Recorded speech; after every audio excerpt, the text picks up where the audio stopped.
L'esprit humain aime les raccourcis. Face à l'immensité du monde, à la complexité des êtres et à l'incertitude des rencontres, il cherche des repères, des catégories, des certitudes. Il veut reconnaître avant de connaître, comprendre avant d'écouter, juger avant de découvrir.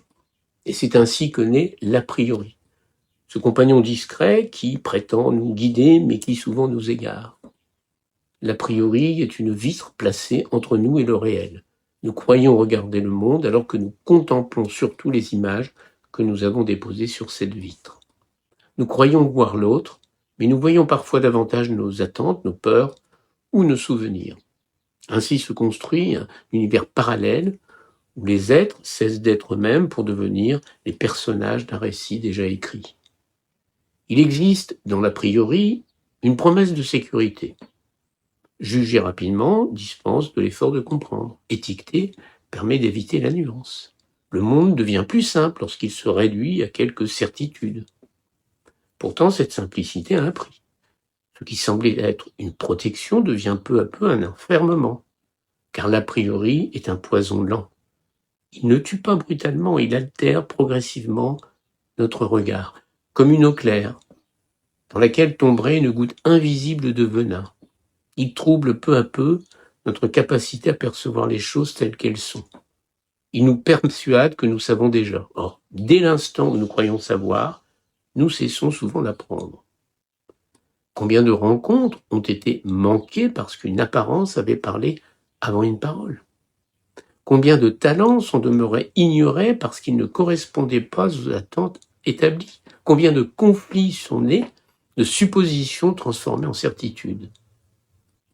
L'histoire des hommes est traversée par ces jugements prématurés qui deviennent parfois des murs infranchissables. Le paradoxe est que l'a priori ne concerne pas seulement les autres. Il empoisonne également la relation que nous entretenons avec nous-mêmes. Nous nous enfermons dans des définitions anciennes, je suis incapable, je ne changerai jamais, ce n'est pas pour moi. Ces convictions répétées jusqu'à devenir familières finissent par dessiner les limites de notre existence. Nous cessons alors d'explorer les territoires encore inconnus de notre propre être. Pourtant, la vie semble enseigner une leçon différente. Rien de plus mouvant qu'un être humain.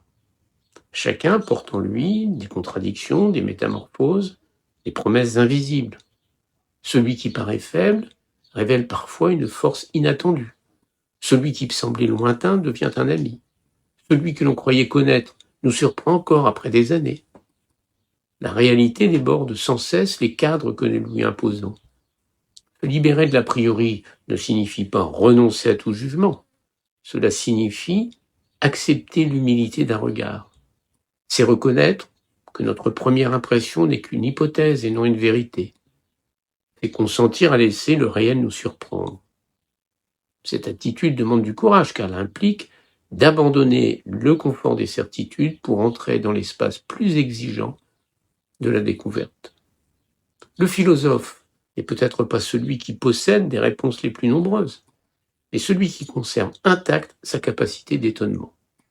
Il demeure disponible à ce qui apparaît. Il sait que chaque être est plus vaste que l'idée que l'on s'en fait et que le monde conserve toujours une part de mystère. Ainsi, le véritable antidote au poison de l'a priori est l'ouverture. Une ouverture patiente, attentive et bienveillante. Là où le préjugé ferme les portes, l'écoute les entrouvre. Là où la certitude fige, la curiosité se met en mouvement. Et peut-être est-ce dans cette possibilité intérieure que réside une forme de sagesse. Regarder chaque être, chaque événement, chaque jour, de nouveau, comme si le monde venait tout juste de commencer. Je vous remercie.